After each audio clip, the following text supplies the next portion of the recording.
नमस्कार, मैं हूं संजय शर्मा। आप देख रहे हैं 4 PM न्यूज नेटवर्क। पिछले दिनों आपने संसद में देखा होगा, अमित शाह की तरफ से कश्मीर को लेकर नेहरू पे बहुत तीखे हमले किए गए। ये कोई नई बात नहीं है। संघ और भारतीय जनता पार्टी लगातार नेहरू पर हमला करता रहा है। गांधी और नेहरू, ये दो नाम ऐसे थे कि जिनको संघ और बीजेपी इतिहास के पन्नों से हटा देना चाहता है। उसको मानना है कि अगर जब तक गांधी और नेहरू की विचारधारा रहेगी तब तक कांग्रेस जिंदा रहेगी। नेहरू की विरासत, नेहरू की विचारधारा, गांधी के ख्याल भारतीय जनता पार्टी की राह में बाधा बनते हैं। नेहरू के सेकुलरिज्म के सिद्धांत, गांधी का जीवन में दर्शन, ये कहीं ना कहीं संघ को बहुत दर्द देता है। रघुपति राघव राजा राम, सबको सन्मति दे भगवान। गांधी जी जब गोली लगने के बाद भी गिरे थे तो हे राम उनके मुंह से निकला था। लेकिन गांधी और नेहरू के राम और भाजपा के राम, इन दोनों रामों में अंतर आ गया है। मुझे लगता है कि 9 सालों में इतने तीखे हमले अमित शाह ने कभी नहीं किए नेहरू को लेकर जितने इस बार इस सत्र में अमित शाह ने हमले किए। तिलमिला गई कांग्रेस। राहुल गांधी ने ट्वीट किया और कहा कि नेहरू को पढ़ना चाहिए, नेहरू को समझना चाहिए। कांग्रेस के तमाम नेताओं ने कहा कि काश नेहरू का डिस्कवरी ऑफ इंडिया आपने पढ़ा होता तो समझ आता कि भारत आखिर है कहां, भारत माता किसको कहते हैं, दिल कहां धड़कता है भारत का। दरअसल देश एक नई विचार की तरफ चल पड़ा है। हिंदू राष्ट्र बनाने की प्रक्रिया में धीरे धीरे एक एक कदम आगे बढ़ाया जा रहा है। गोदी मीडिया इसके लिए बहुत सार्थक भूमिका अदा कर रहा है। प्रचारित कर रहा है कि संघ के कार्यकर्ता लगातार मुख्यमंत्री बन रहे हैं, संघ के कार्यकर्ता प्रधानमंत्री बन रहे हैं, यानी संघ स्थापित हो रहा है देश में। इस विचारधारा के परिपालन में देश आगे बढ़ रहा है। तो इस परिपालन में जब आगे बढ़ेगा देश, इस हिंदू राष्ट्र के परिपालन में आगे बढ़ेगा, तो कहीं ना कहीं बीच में नेहरू और गांधी आकर खड़े हो जाएंगे, जो कहीं ना कहीं बहुत दर्द पहुंचाएंगे इस विचारधारा को। अमित शाह के हमले पर क्या वास्तव में कांग्रेस कुछ सोचती है, कुछ विचार करती है? क्या नेहरू की कश्मीर को लेकर कुछ नीतियां गलत थी या सही थी? इस विषय पे मैं बात करा रहा हूं आज एक बहुत शानदार शख्स से, जो पहले पत्रकार थे, बाद में मध्य प्रदेश में कमलनाथ जी के सलाहकार थे और पढ़ते लिखते बहुत हैं। उस दौर की पीढ़ी के पत्रकार हैं जिनका अध्ययन में खासा रुचि रहती है, खासा शौक रहता है, और नेहरू के ऊपर उन्होंने बहुत काम किया, बहुत पढ़े हैं, गांधी के ऊपर बहुत पढ़े हैं। ट्विटर की में एक बहुत जाना माना नाम है पीयूष बबेले जी का। तो उनके पास चलते हैं और गांधी और नेहरू के बारे में जो मिथ हैं, जो सच हैं, उनसे जानने की कोशिश करते हैं। पीयूष जी, बहुत बहुत स्वागत है आपका 4 PM में। और हमने आपको कष्ट इसलिए दिया कि अमित शाह ने जो हमला बोला नेहरू पर, उसकी बीजेपी बहुत सराहना कर रही है और कह रही है कि अमित शाह का इससे शानदार भाषण हो नहीं सकता। कांग्रेस के पास मुंह छुपाने की जगह नहीं बची। अमित शाह ने कहा पार्लियामेंट के अंदर कि नेहरू की गलती के कारण आज कश्मीर की यह हालत हुई। अगर नेहरू ना होते, नेहरू की नीति नहीं होती, तो पूरा कश्मीर हमारा होता। क्या सच है अमित शाह के हमले, या कुछ झूठ मानते हैं? संजय जी, मेरी पहली तो इच्छा है कि ये जो अमित शाह जी ने आज भाषण दिया है, ये सैकड़ों वर्ष तक संसद में संग्रहित रहे, ताकि आने वाली पीढ़ियां ये देख सकें कि एक शख्स गृह मंत्री की कुर्सी पे बैठा था पार्लियामेंट के अंदर, अपने पुरखों को गाली देता था और झूठ बहुत बोलता था। डंके की चोट पर झूठ कैसे बोला जाता है, इसके लिए इतिहास में दर्ज होगा। मैं भारतीय जनता पार्टी से ये पूछना चाहता हूं कि जिस दिन धारा 370 पास हुई थी, उस दिन संविधान सभा में इनके नेता श्यामा प्रसाद मुखर्जी भी बैठे हुए थे। क्या उस दिन, उसके बाद का नहीं कह रहा हूं, जिस दिन पास हो रही थी उसके विरोध में उन्होंने एक शब्द बोला था? मैं बताना चाहता हूं कि उस दिन श्यामा प्रसाद मुखर्जी ने धारा 370 के खिलाफ एक भी शब्द नहीं बोला था। दूसरा सवाल मैं इनसे पूछना चाहता हूं ये हमेशा नेहरू जी के ऊपर दोष लगाते हैं। ये बताएं कि जिस दिन धारा 370 संविधान सभा में पास हुई, उस दिन पंडित नेहरू कहां थे? क्या संविधान सभा में थे? मैं अपने दर्शकों को बताना चाहता हूं कि उस दिन पंडित जवाहरलाल नेहरू अमेरिका में थे। तो फिर धारा 370 पास कैसे हुई? उस दिन सदन के नेता थे सरदार वल्लभ भाई पटेल, और सरदार वल्लभ भाई पटेल ने कांग्रेस के छुटपुट विरोध था उसे भी खामोश करा के उस धारा को पास कराया। और मैं कोई ये मनगढ़ंत बातें नहीं कह रहा हूं, ये मैं सरदार पटेल चुना हुआ पत्र व्यवहार जो वी शंकर साहब जो उनके सेक्रेटरी थे उन्होंने जो संकलन किया है, और इसकी भूमिका में उन्होंने लिखा है कि धारा 370 भारत और कश्मीर के बीच में एक पुल है, ये उसको जोड़ने वाली चीज है, भारत से अलग करने वाली चीज नहीं है, और सरदार वल्लभ भाई पटेल की बहुत बड़ी कामयाबी है। तो जिस बात को आज से 70 साल पहले सरदार पटेल अपनी कामयाबी मानते थे, आज भाजपा अपनी खप्त में उसको एक कमी बताती है। वो अस्थायी थी, इसमें कोई दो राय नहीं है, उसको आगे चल के बदलना था, इसमें कोई दो राय नहीं है। लेकिन जब जो पंडित नेहरू देश में ही नहीं थे, उनके सिर पे धारा 370 का ठीकरा फोड़ना निहायत बेईमानी की बात है, जो भारतीय जनता पार्टी करती जाती है। संजय जी, देखिए पीयूष जी, संसद में जो अमित शाह का जोशीला भाषण था, जो बात आप बता रहे हैं, उतने ही जोश के साथ इन तर्कों पे रखने वाला कांग्रेस का कोई नेता मौजूद क्यों नहीं था? ढीले क्यों पड़ जाते हैं? वो जोर से अपनी बात कह रहा था और मैं खामोश होकर सुनता रहा, तो जो जोर से बोलता है वो सच मान ली जाती है ना आज के दौर में। आपकी कांग्रेस में कोई आदमी बचता ही नहीं है नहीं जो आज मैंने संजय जी, आज मैंने अधीर रंजन चौधरी जी का वक्तव्य देखा, उन्होंने बहुत दृढ़ता से इसका जवाब दिया है, और कल इसको हाईलाइट भी उन्होंने, अमित शाह जी ने रात के 11:30 बजे ट्वीट करने वो आए थे इसको अलग तरीके से, तो माननीय राहुल जी ने भी इसके बारे में बोला है। तो ये चीजें आ रही हैं, लेकिन अब जाहिर है कि हमारी बात तो आप पहुंचाते हैं जमाने तक, और उनके पास जमाने भर के लोग हैं बातें आगे बढ़ाने के लिए। जोशी, मैं यही कहना चाह रहा हूं, देखिए जिस तरह से देश के संचार माध्यमों पे बीजेपी का कब्जा है, हम उसको भले गोदी मीडिया कहें, लेकिन देश के सारे चैनल उनके हैं, टीवी चैनल उनके हैं, सोशल मीडिया पे वो बहुत मेहनत कर रहे हैं, काम करते हैं। कांग्रेस के पास क्या प्लानिंग क्या है देश में? अब मैं खुद व्यक्तिगत जाके बात कर रहा था, मैं यकीन नहीं था। मैं गांव में गया, गांव में व्यक्ति से पूछता कि मोदी जी ने क्या अच्छा किया, वो कहता धारा 370 हटा दी।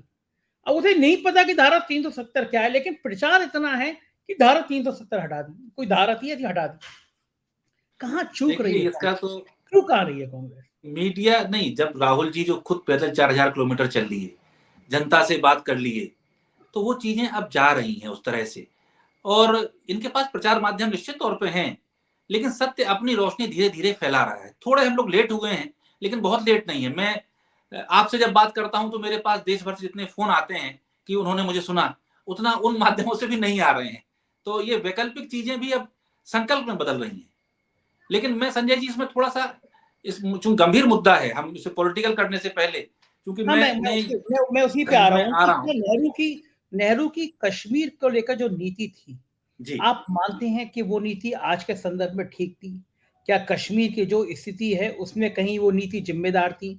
कश्मीर में ऐसा क्या हुआ कि जो एक के बाद एक चीजें हालात बिगड़ते चले गए?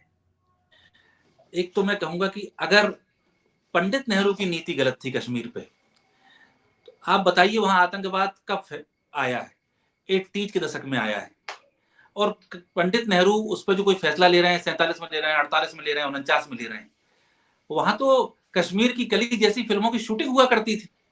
तो अगर नेहरू जी की गलती होती तो वो गलती 40 साल बाद उसका असर क्यों दिखाई देता, ये मैं कहना चाहता हूं। तो ये तो मनगढ़ंत बात है। सन 60 में दिक्कत नहीं आ रही है, 70 में दिक्कत नहीं आ रही है, 80 की शुरुआत में दिक्कत नहीं आ रही है, नेहरू जी की मृत्यु के 25 साल बाद कोई समस्या शुरू हो रही है, तो उसे नेहरू जी की गलती कहना तो एक सिर्फ दिमागी फितूर के सिवा कुछ नहीं है। लेकिन मैं कुछ बुनियादी बातें, सारी प्रॉब्लम भाजपा के दिमाग में है। और मैं दूसरा कहता हूं कि अगर धारा 370 कश्मीर में है, तो नॉर्थ ईस्ट के राज्यों में भी इस तरह की ऑटोनॉमी की धाराएं दी गई हैं। 71 है संविधान में, 372 भी संविधान में धाराएं हैं, उन चीजों को देखना चाहिए। दूसरा, जब हम किसी बात को किसी एक व्यक्ति पे आरोप लगाने लगते हैं, धारा 370 जो भी है वो भारत के संविधान की धारा थी। तो क्या संविधान बनाने के समय चाहे डॉक्टर अंबेडकर हो, चाहे मौलाना आजाद हो, चाहे पंडित जवाहरलाल नेहरू हो, चाहे सरदार वल्लभ भाई पटेल हो, क्या वो लोग विद्वान नहीं थे? क्या वो दूरंदेश नहीं थे? क्या वो कोई ऐसी धारा हमारे संविधान में रख सकते थे जो देश के खिलाफ हो?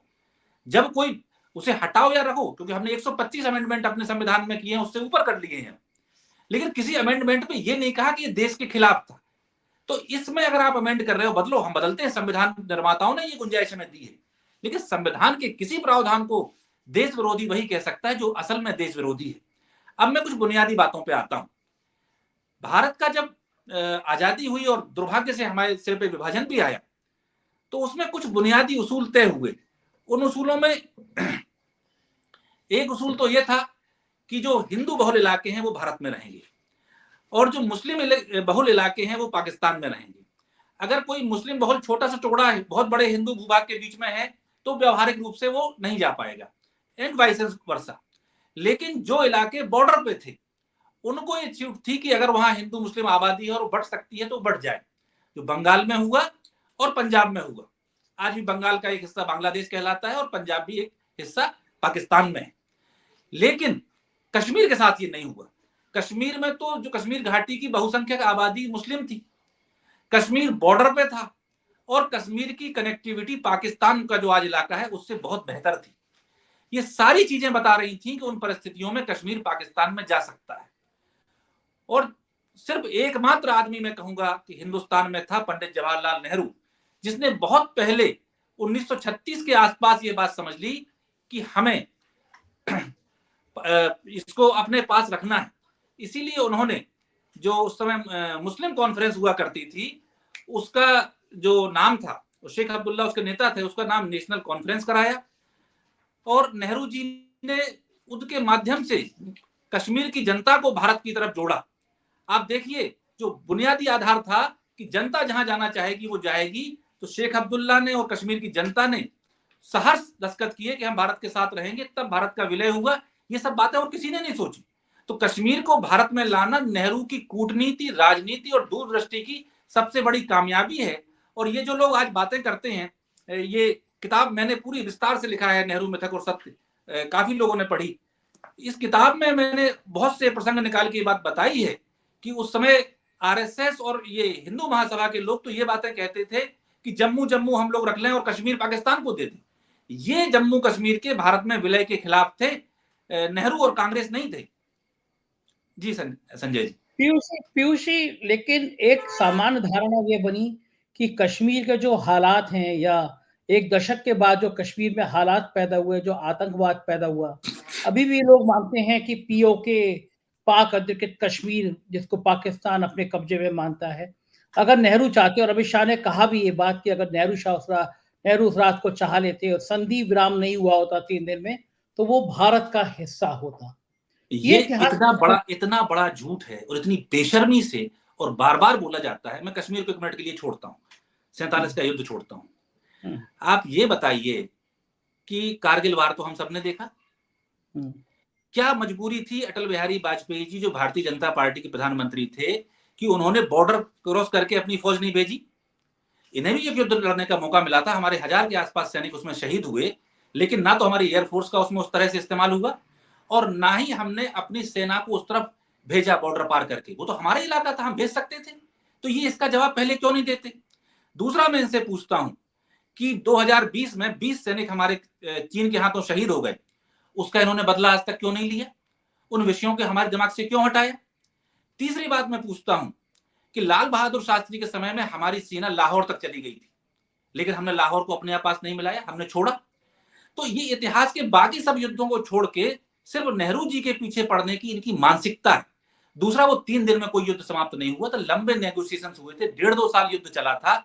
उसके बाद हम शांति प्रस्ताव पे पहुंचे और शांति वार्ताएं भी बहुत लंबी हुई। तो ये सिर्फ झूठ और मिथक की बातें, गढ़ने की बातें ये लोग करते हैं कि ऐसा जो हुआ ही नहीं है इतिहास में, वो बात कहते हैं। तीसरी बात, जो इन्हें जो नेहरू को पंचिंग बैग बना रखा है, ये सबको समझ लेना चाहिए कि जब कश्मीर के भारत में विलय की बात हो रही थी, कश्मीर मुद्दा हमारे सामने था, तो हमारे 2 शीर्ष नेता उस मुद्दे को डील कर रहे थे। पंडित जवाहरलाल नेहरू बातचीत कर रहे थे शेख अब्दुल्ला से, और सरदार वल्लभ भाई पटेल जो देशी राज्यों के मंत्री थे, उसके लिए जिम्मेदार थे एकीकरण के लिए, वो राजा हरि सिंह से बात कर रहे थे। तो अब ये कहते थे नेहरू जी ने ये किया, नेहरू जी सोते रह गए।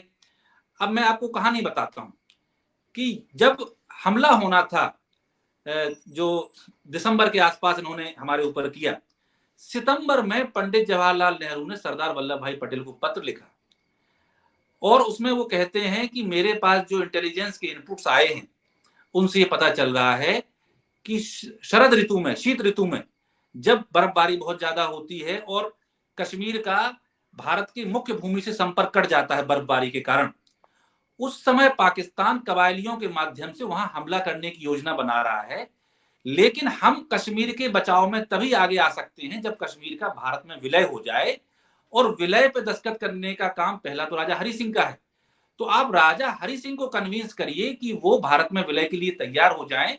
और उस लंबे पत्र के अंत में फिर नेहरू जी लिखते हैं सरदार वल्लभ भाई पटेल को कि इसमें समय का बहुत ज्यादा महत्व है, इसलिए आप जल्दी उन्हें कन्विंस करें, राजनीति है वो नहीं होगा।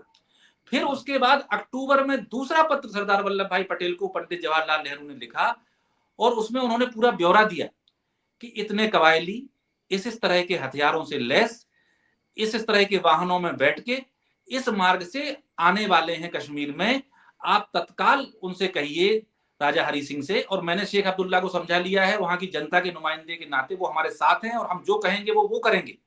आप राजा हरि सिंह से बात कर रहे हैं, आप उन्हें कन्विंस करिए कि वो उस पर दस्तखत कर दे। लेकिन राजा हरि सिंह को उस समय सरदार पटेल ने पूरे प्रयास किए, वो नहीं माने और वो हमला हुआ, तब जाके हम लोग मैदान में उतर पाए।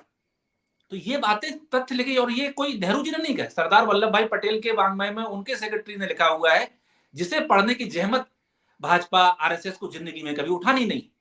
आपकी इस पुस्तक में इन सब खतों का जिक्र है, विवरण है, संलग्न है? जी जी, सारे पत्र में, अपनी पुस्तक भी, ये मेरी पुस्तक में भी है, और ये दूसरी सरदार वल्लभ भाई पटेल की के चुना हुआ पत्र व्यवहार इसमें है, और तीसरी सबसे प्रामाणिक पुस्तक गांधी पे उस समय की जो भी लिखी जाती हैं, ये पुस्तक मानी जा रही है। ये लिखी है प्यारेलाल नैयर जी ने, जो महात्मा गांधी जी के निज सचिव थे। 4 वॉल्यूम में किताब है, हर किताब में इसका रेफरेंस मिलेगा। और आपको कहानी बताता हूं कि जो अमित शाह जी ने कहा कि वो बातचीत में लगे हुए थे और हमला हो गया, प्यारेलाल नैयर ने लिखा है पूर्ण आहुति में कि जब ये हमला होने की स्थिति आई तो भारत ने कहा कि हम भी तुरंत कश्मीर अपनी फौज भेज दें। तो माउंटबेटन उस समय गवर्नर जनरल थे, और नेहरू पटेल उनसे, दोनों से उन्होंने ये कहा कि इसके लिए पहले कश्मीर का भारत में विलय होना जरूरी है, जब विलय हो जाएगा तब वो हमारा अंग होगा, तब हम उसकी रक्षा के लिए जा सकते हैं। तो इसके लिए 1 दिन का विलंब किया गया। तत्काल वीपी मेनन साहब, जो सरदार पटेल के सेक्रेटरी थे, वो तुरंत हवाई जहाज से वहां जाते हैं, उनसे दस्तखत कराते हैं, और 26 अक्टूबर को लौट के आते हैं। आप कह सकते हो हम 23 को भी हमला कर सकते हैं। इसका काउंटर पार्ट देखिए, जब भारत ने अपनी फौज हवाई जहाज के जरिए वहां उतार दी, उसके आसपास ईद पड़ने वाली थी, और मोहम्मद अली जिन्ना का यह प्लान था कि मैं ईद कश्मीर की घाटी में मनाऊंगा। लेकिन जब उन्होंने देखा कि भारतीय फौज ने हमला कर दिया है, और उसके पहले कश्मीर के जो मुस्लिम आबादी थी उसने मुकाबला किया, लड़ाई की उन कबायलियों से, तो जिन्ना ने जब ये देखा तो जिन्ना ने अपनी फौज को आदेश दिया कि तुम भी युद्ध में शामिल हो जाओ, तुम भारत पर चढ़ाई बोल दो। जिन्ना ने ये बात वहां के अपने जो सेना नायक थे, जो सेनापति थे, उनसे कही। वो अंग्रेज थे, जनरल ऑचिन लेक या समथिंग ऐसा नाम है तो ना। तो उन्होंने कहा कि मैं अपने जो हेड हैं पूरे सेनाओं के, उनसे बात करूंगा। तो उन्होंने ये कहा कि आप हमला भारत की सेना पे नहीं बोल सकते हो। मोहम्मद अली जिन्ना गवर्नर जनरल पाकिस्तान से ब्रिटिश सेनापति ने कहा कि आप भारत पे हमला नहीं कर सकते हो, क्योंकि भारतीय सेना भी अभी मूल रूप से ब्रिटिश सेना है, और पाकिस्तान की सेना भी ब्रिटिश सेना है। दोनों में बहुत बड़ी संख्या में ब्रिटिश अधिकारी हैं। तो जब तक एक एक ब्रिटिश सैनिक सेना से इस्तीफा नहीं दे सकता है, तब तक आप हमला करोगे तो हम इससे हट जाएंगे। तो जिन्ना को अपना आदेश वापस लेना पड़ा। अगर पंडित नेहरू वो 1 दिन खर्च नहीं करते और सरदार पटेल वो 1 दिन खर्च नहीं करते, जो हमने ऑफिशियल विलय कराया राजा हरि सिंह के दस्तखत से और शेख अब्दुल्ला के दस्तखत से, तो उस समय कबायली वर्सेस भारत का युद्ध नहीं होता, भारत और पाकिस्तान की फौज आमने सामने टकरा जाती। उस कूटनीति के कारण पटेल ने और नेहरू ने वो 1 दिन खर्च किया, जिससे अंत तक पाकिस्तान सामने से अपनी वर्दी पहन के उस युद्ध में नहीं उतर सका, और हम वर्दी पहन के उतरे और हमने सारे स्ट्रेटेजिक भूभागों पर अपने कब्जे में लिया। पीयूष, अच्छा मुझे बताइए, आखिर में एक सवाल बताइए, समस्या क्या है? नेहरू को गए हुए इतना समय हो गया, तो अमित शाह को अब नेहरू पे हमला करने की जरूरत क्यों है? क्यों करते हैं वो ऐसा? अमित शाह जी की समस्या ये है कि देश में दूसरे सवाल उठे हुए हैं। हमारी अर्थव्यवस्था कहां चली जा रही है? 3 राज्यों के चुनाव में अन्य तरह के बहुत सारे सवाल उनके ऊपर उठ रहे हैं। उनने जिस तरह से कठपुतली मुख्यमंत्री सब जगह बैठाए हैं, उस पर सवाल उठ सकते हैं। तो देश का कोई बुनियादी सवाल ना उठे और लोगों को एक जुगाली करने के लिए कोई चीज दे दो। और नेहरू जी चूंकि उन्होंने एक लंबे 50-60 साल से मेहनत की है, भाजपा ने, आरएसएस ने, जनसंघ ने, तो जाके उस पर कह दो और हम और आप बैठ के अब इस पे विषय पे चर्चा कर रहे हैं। चर्चा होनी चाहिए थी, खाद मिल रहा है कि नहीं मिल रहा है, बीज मिल रहा है कि नहीं मिल रहा है, अर्थव्यवस्था कहाँ जा रही है, रोजगार कहाँ है। हम मोदी जी से ये ना पूछ सकें कि 2 करोड़ रोजगार हर साल देने का आपने वादा किया था, उसका क्या हुआ। हम मोदी जी से ये ना पूछ सकें कि आपने कहा था कि काला धन खत्म हो जाएगा देश में, उस पर चर्चा ना कर सके, इसके लिए कहा है। तो हर मुद्दे, और आपने क्या डिलीवरी की है हिंदुस्तान के लिए, आपने क्या खुशहाली लाई है कश्मीर के लिए और भारत के लिए, इन सवालों पर चर्चा ना हो। इसलिए हमें अतीत में ले जाके पटक देते हैं कि हम उन विषयों पर चर्चा करें। अच्छा, उसमें मजेदार बात है कि जब आप नेहरू पे चर्चा करोगे तो कुछ लोग नेहरू की तारीफ करेंगे, कुछ नेहरू की बुराई करेंगे, लेकिन ये कभी सावरकर की चर्चा नहीं करेंगे, ये कभी श्यामा प्रसाद मुखर्जी की चर्चा नहीं करेंगे, ये गोलवलकर की चर्चा नहीं करेंगे। भाई सवाल ये भी तो हो सकता है कि कश्मीर के समाधान के लिए विनायक दामोदर सावरकर ने क्या किया, वो भी तो इसी देश में बैठे थे, आजाद थे, अपने घर पे बैठे रहते थे। तो ये जानबूझ के ट्रैप बिछाया जाता है कि हम इसमें नेहरू को फंसाएं, उन पर कोई बात करें। एक दो तो 3 चीजें और हैं जिसपे कांग्रेस कभी नहीं बोलती रही, चूंकि हमें नहीं बोलना चाहिए था। लेकिन नेहरू ने जब ये कहा था कि पार्लियामेंट में नेहरू जी ने 52 में भाषण दिया है, और उसमें उन्होंने कहा कि कश्मीर हमें सिर्फ इसलिए नहीं चाहिए कि लोग कहते हैं कि मैं कश्मीरी हूं और 10 साल पीढ़ी पहले मेरे पुरखे कश्मीर से आए थे, मैं कोई भावनात्मक वजहों से कश्मीर को नहीं चाहता। कश्मीर हिंदुस्तान भारत माता का सिर है, और ये 5 देशों से घिरा हुआ है। एक तरफ पाकिस्तान है, चाइना से बॉर्डर लगता है, अफगानिस्तान है, उस समय का यूएसएसआर है, नेपाल है, तो 5-6 देशों से लगा हुआ है। और ये पूरा लंबा उन्होंने खत लिखा है, मैं उसमें से रेफरेंस आपको दे रहा हूं। नेहरू जी ने जो मुख्यमंत्रियों को लिखा था उसमें उन्होंने कहा कि एक इंटरनेशनल पॉलिटिक्स है, उस इंटरनेशनल पॉलिटिक्स को जो पूरे खाड़ी देश हैं, जो उनके तेल का इस्लामिक ब्लॉक है, उस पर कब्जा करना है। उस इस्लामिक ब्लॉक का रिमोट वो रखना चाहते हैं भारत में। तो चूंकि भारत उनकी बात सुनेगा नहीं, इसके लिए पाकिस्तान बनवाया गया है, और पाकिस्तान भी तब तक कामयाब नहीं होगी उनकी रणनीति जब तक कश्मीर पाकिस्तान में ना जाए और वो रिमोट कश्मीर में रखा जाए। लेकिन मैं नहीं चाहता कि भारत माता के सिर पे इतनी बड़ी घाटी पे आके ये लोग तांडव करें और हम उसे यहां बैठ के देखें, इसलिए कश्मीर की घाटी में किसी सूरत में जाने नहीं दूंगा। और एक चीज बता दूं कि जब यूनाइटेड नेशंस में गए हैं नेहरू जी, तो नेहरू जी ने उसके 7-8 दिन पहले वो पत्र भी लिखे थे, रिकॉर्ड पे है, मैंने 4-5 दिन पहले ट्वीट भी किया है, सब जगह उपलब्ध है। उसमें उन्होंने राजा हरि सिंह को लिखा कि हम यूएन जाने वाले हैं, और यूएन हम इसलिए जा रहे हैं कि यूएन में हमें फरियादी माना जाए और पाकिस्तान को आक्रमणकारी माना जाए। और इस बीच में सुनवाई में 10-12-15 दिन और लगेंगे। इस 10-15 दिन में हम दुनिया की नजर में फरियादी रहेंगे, लेकिन हम अपने बॉर्डर्स पे सैनिक कार्रवाई और ज्यादा बढ़ा देंगे और दमदारी से हमला करेंगे, जितने इलाकों पे कब्जा कर सकते हैं इलाकों पे कब्जा करेंगे। और अपने स्वभाव के विपरीत और गांधी की शिक्षाओं के विपरीत पंडित नेहरू ने राजा हरि सिंह को लिखा कि फिलहाल इस बात को गुप्त रखना चाहिए। एक चीज मैं और जोड़ दूं संजय जी यहाँ पे, कि ये रेफरेंडम की बात बार बार उठाते हैं कि रेफरेंडम की बात क्यों कही, रेफरेंडम की बात क्यों। तो रेफरेंडम उस समय जूनागढ़ में भी हुआ था, रेफरेंडम हैदराबाद में भी हुआ था, जब सब देश में जहां भी प्रश्न था वहां रेफरेंडम की बात होती थी। आज रेफरेंडम की बात भाजपा उठाती है, लेकिन उस जमाने में रेफरेंडम से कौन डरता था? मोहम्मद अली जिन्ना। मोहम्मद अली जिन्ना से जब माउंटबेटन ने पूछा कि रेफरेंडम की बात कांग्रेस कर रही है, भारत कर रहा है, तो आप रेफरेंडम करा लीजिए। तो आप सुनिए जो जवाब जिन्ना ने दिया। जिन्ना ने यह कहा कि जब तक पंडित जवाहरलाल नेहरू भारत के प्रधानमंत्री हैं और शेख अब्दुल्ला कश्मीर में हैं, तब तक किसी भी जनमत संग्रह में कश्मीर का मुसलमान और कश्मीर की जनता पाकिस्तान के पक्ष में वोट नहीं डालेगी। तो इतना सब माहौल भारत के पक्ष में था, तब वो बात आदरणीय पंडित जवाहरलाल नेहरू ने रखी थी। बिल्कुल ठीक बात है। मुझे लगता है कि पीयूष जी, हाँ जी, कंटिन्यू करें, कुछ कह रहे हैं आप। एक बात और मैं जोड़ दूं इसमें, कि बाद में जब अमेरिका ने और मित्र देशों ने हमारे खिलाफ रुख नहीं अपनाया, तो यूएन में हमने क्या बात कही, नेहरू जी ने उसके बाद, आप भाषण सुन लीजिए, लाल किले से भाषण दिया उन्होंने, ये नहीं कि चुपके से साजिशें करके कानाफूसी बातें फैलाएं। लाल किले से कहा है उन्होंने कि हमने रेफरेंडम की शर्तों में ये बात बुनियादी डाली है कि वहां शांति स्थापित होनी चाहिए, वहां की स्थिति पर हमारा बहुत महत्वपूर्ण उसमें एम्फेसिस दिया गया है। तो वहां रेफरेंडम तब तक हो ही नहीं सकता जब तक कि जो कथित पाक अधिकृत कश्मीर है और भारत वाला जो हमारा कश्मीर है, पूरा कश्मीर जब तक स्वतंत्र रूप ना हो जाए, पुरानी स्थिति में ना आ जाए, तब तक वहां रेफरेंडम की कोई बात कराई ही नहीं जा सकती। इसीलिए आज तक रेफरेंडम नहीं हुआ है। जब भारत चाहेगा तभी रेफरेंडम होगा, लेकिन इन्हें तो कोई राजनयिक की समझ है नहीं।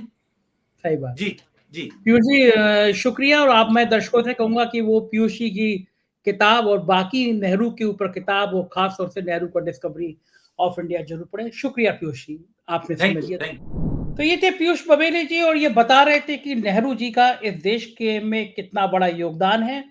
आप भी व्हाट्सएप फैक्ट्री से बाहर निकलिए, नेहरू को समझिए, नेहरू को पढ़िए। एक बहुत बड़े घराने का लड़का जो सालों तक जेल में रहा भारत की आजादी के लिए, जैसे डिस्कवरी ऑफ इंडिया, और मैं सभी दर्शकों से कहूंगा इस किताब को मंगाइए। भारत क्या है ये समझना हो तो डिस्कवरी ऑफ इंडिया नेहरू को जरूर पढ़िए। पीयूष बबेले ने जिन किताबों का संदर्भ दिया नेहरू का, उनको भी अध्ययन करिए। समझ में आए कि नेहरू की विरासत इस देश को क्या थी, क्या है, और आज के संदर्भों में नेहरू का ख्याल। तो देश में बड़े बड़े IITs हैं, बने हैं, हमारा चंद्रयान जहां भेजा गया है, बड़े बड़े अस्पताल जो हैं वो शायद नेहरू की कल्पनाओं में कहीं ना कहीं जिंदा रहते थे। नेहरू और गांधी इस देश की आत्मा है। जब तक वो देश रहेगा वो दिलों में धड़केंगे। कुछ बातों से नेहरू को मिटाया नहीं जा सकता। अपनी राय जरूर बताइएगा, ये वीडियो कैसा लगा, ये बातचीत कैसी लगी। हमारे चैनल को ज्वाइन कीजिएगा, सब्सक्राइब करिएगा। हमारे राज्यों के चैनल हैं 4 PM UP, Bihar, Gujarat, Maharashtra, Rajasthan, Karnataka, Madhya Pradesh. 4 PM Bollywood भी शुरू हो चुका है। सबको सब्सक्राइब करिएगा, अपना प्यार बनाए रखिएगा। शुक्रिया, थैंक यू।